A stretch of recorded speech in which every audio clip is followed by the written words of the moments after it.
This video, I'm going to take some data from the Northwind database and sort of use it as a normalization exercise. So I'm trying to get back to the Northwind tables, but I'm also, depending on how one thinks about the answer to certain questions, you might come up with a slightly different design. So I'm going to propose or answer one of the questions differently than they do in Northwinds and come up with at least one other design. And strictly speaking, I think there could be at least four solutions. Only one is the original Northwind. Okay, so I have data about suppliers. So somebody supplies a product, and we have a contact at that company. The product fits into some category with a description, and then there are products. And so I'm going to show not that.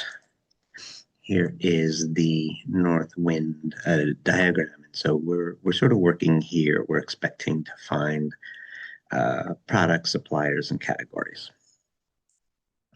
Okay, so the first thing is to put it into first normal form. So we have here some under Bigfoot breweries, we have a number of products.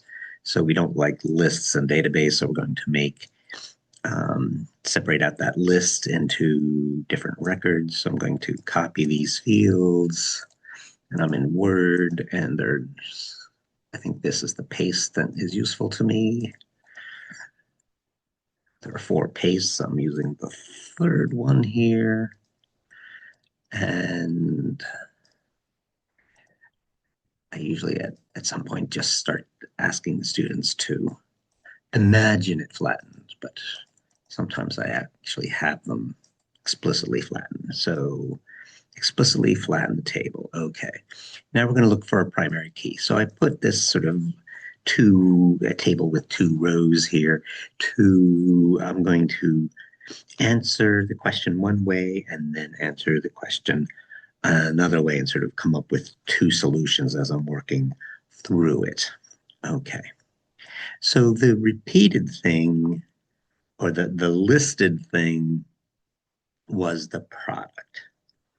And in normalization, that thing that we broke out the list to flatten the table to get us into the first normal form, that's always got to be part of the primary key. Although I'm probably not going to say product name, I'm probably going to introduce a product ID. I don't like something this complicated to serve as my ID. But we know that these records are the same except for something about the product. So in picking out a primary key for this table, we know we need something about the product. There's no avoiding that. We need something about the product. In either, I'm going to have two solutions, as I said, but I need product ID in either solution. No way around it. Okay. Now, the question is, so instead of using product name, I introduced a product ID, some number. Okay, easier to work with in a database. Now, does that determine everything else? Is product ID determinant of everything else in these tables? Can I look it up? If I look up the product, can I find the contact name of the supplier? And that depends on the answer to the question about like the multiplicity of the relationship. So a product has a supplier. So let's write it down here. If a product has one supplier, but a supplier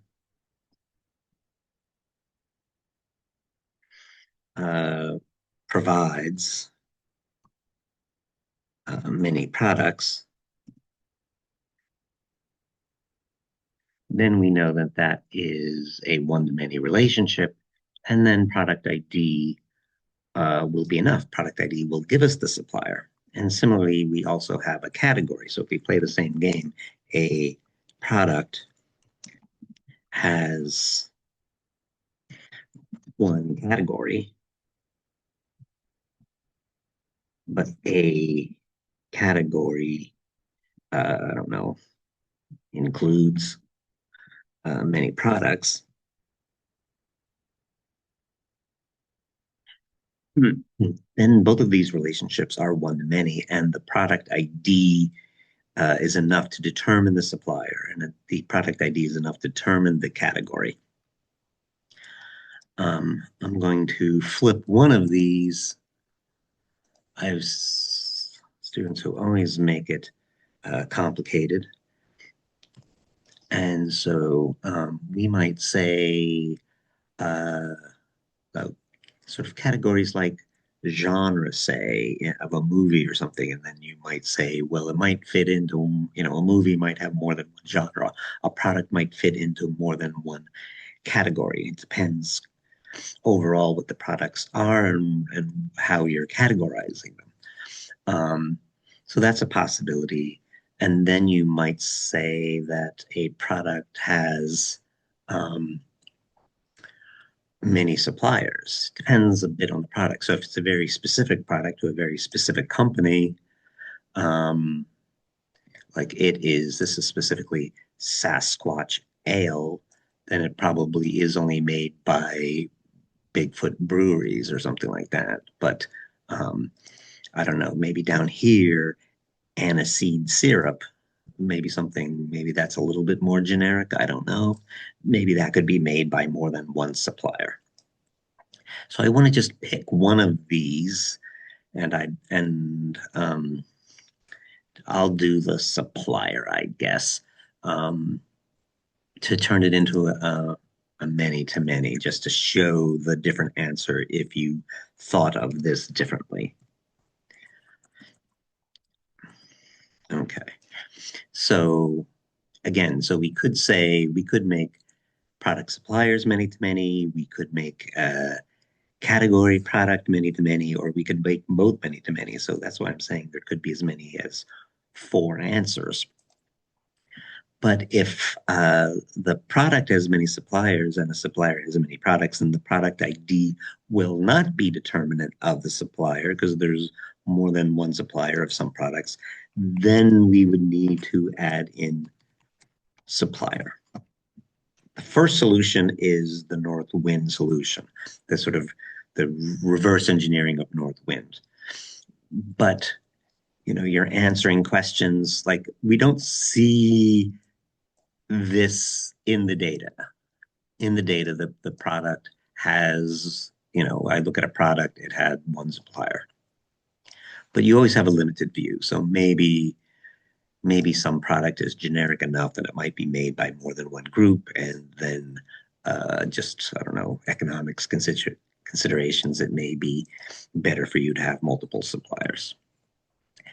So if indeed the relationships, if the product has one supplier in one category, as it is in the Northwind database, then product ID is enough because the product ID will tell you the supplier, will tell you the category. If any of these relationships are many to many, then that will need to be brought in.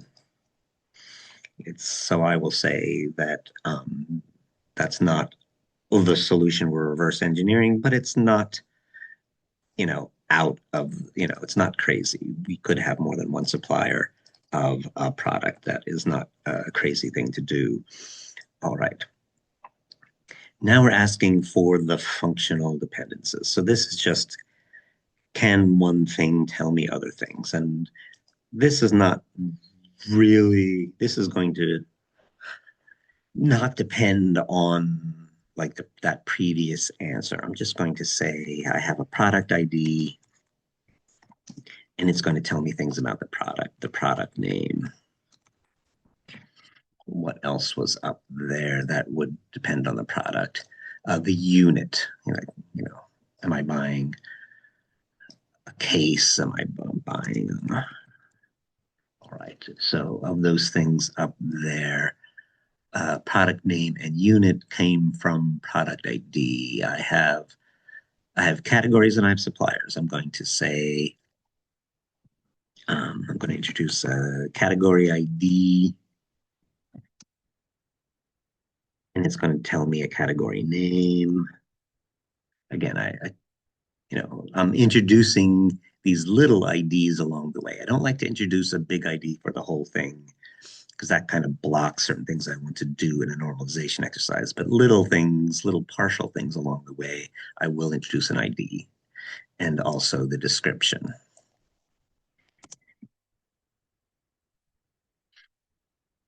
Let's see, here we go. And what else? The supplier ID is going to give me the supplier name and the contact name. Okay.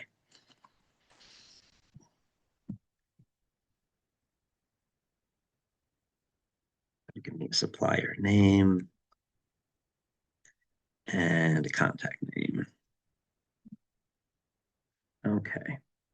So there are all the fields in my original problem coming from something. Okay.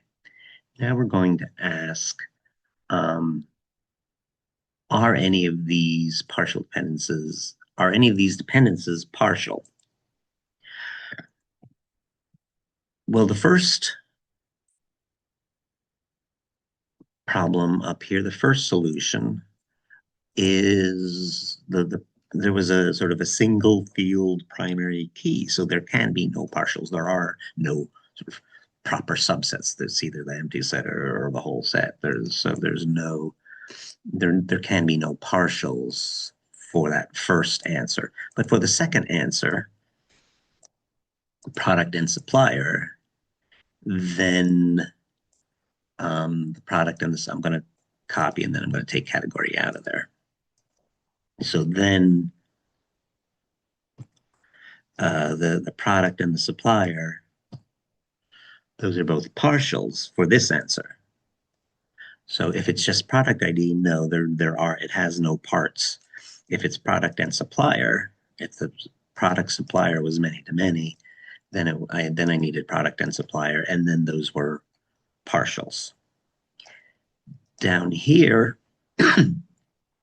we're asking, do I have any transitives?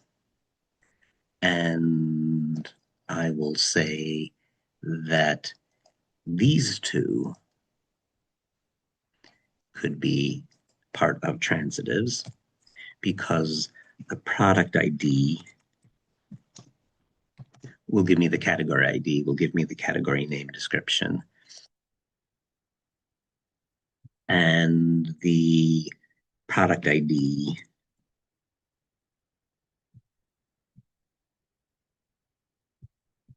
will give me the supplier ID. Will give me so for our top solution, where both relationships were one to many and our primary key was product ID, then the category stuff and the supplier stuff is transitive.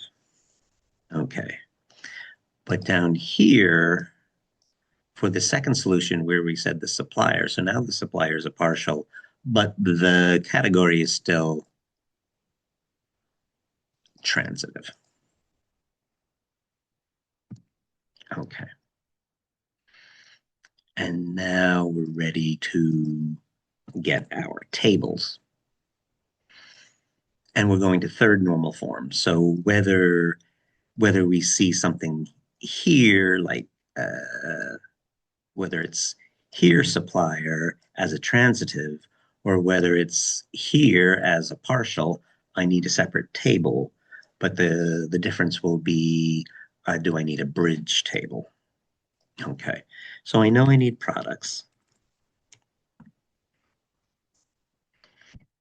with a product ID, and I know I need a product name, and there was the unit, and the primary key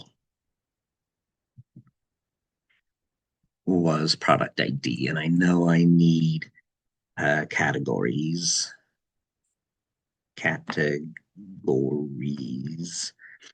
with a category ID and a category name and a description. And I know I need a supplier. Suppliers, they call it in Northwind, with a supplier ID and a supplier name.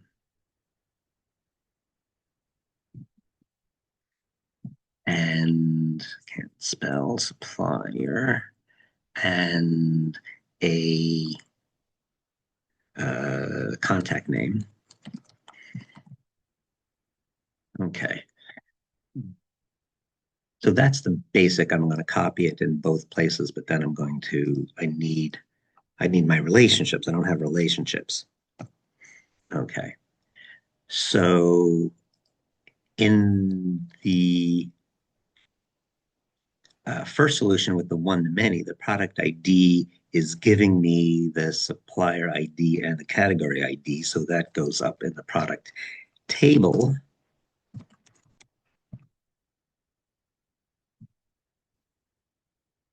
And there are my relationships for that first one, where both relationships are one-to-many. If the product supplier was many-to-many, then my category was still one-to-many. So I'm keeping that foreign key here. Let me indicate these as foreign keys.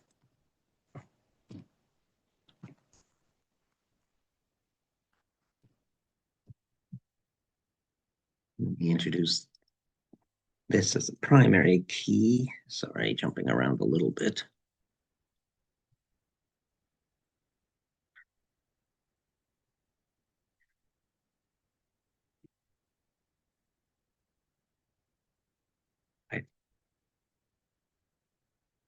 So in the first one, I had products, categories, suppliers. Product ID was a primary key, category ID, primary key, supplier ID, primary key.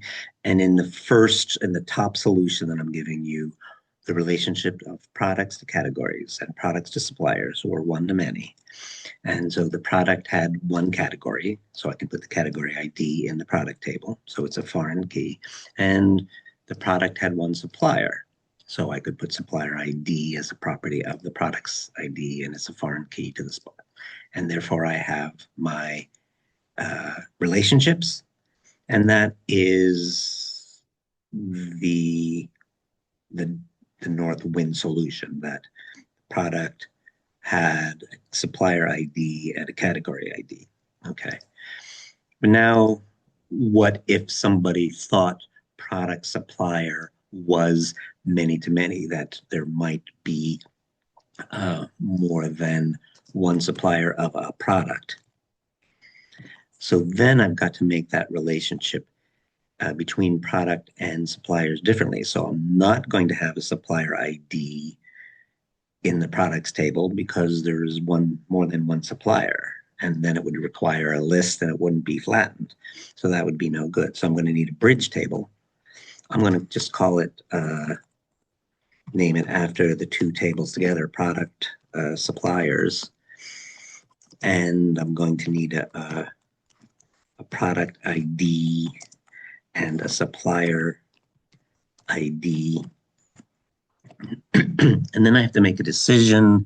Do I want to introduce, do I just want this composite, this pair of keys to work as a composite primary key, or do I want to introduce uh, another uh, single field primary key and then just have these as foreign keys?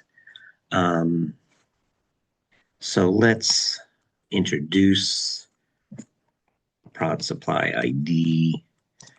We'll introduce a single field primary key. I don't always do that, but let's do it here. And then these will be foreign keys. Just because I don't have a good notation for making them as a pair, the primary key, but individually as foreign keys. So just I don't know, notationally, I don't know that I would do this in the real database, but notationally, it's easier to introduce a primary key and have the other two work as foreign keys to their individual tables.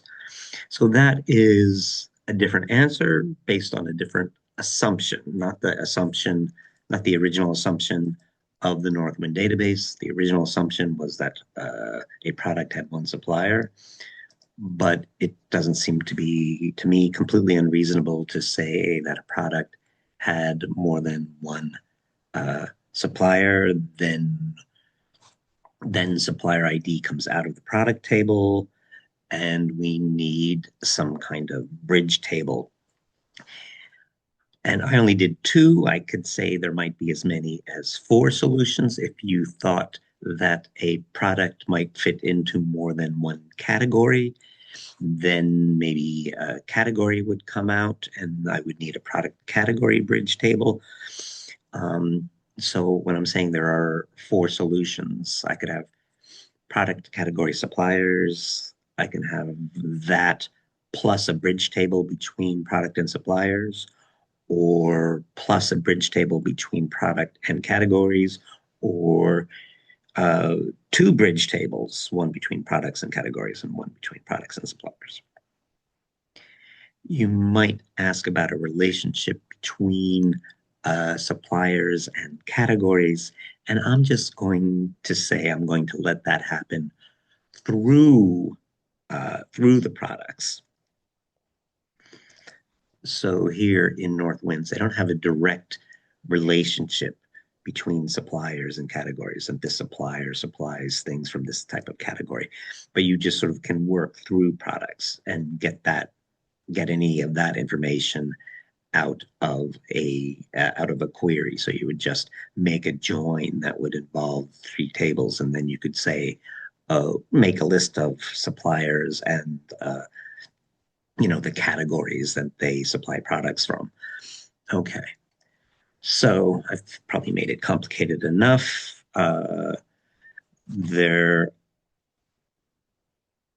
flattened the table. We found a primary key. There's when you're a primary key should always be minimal.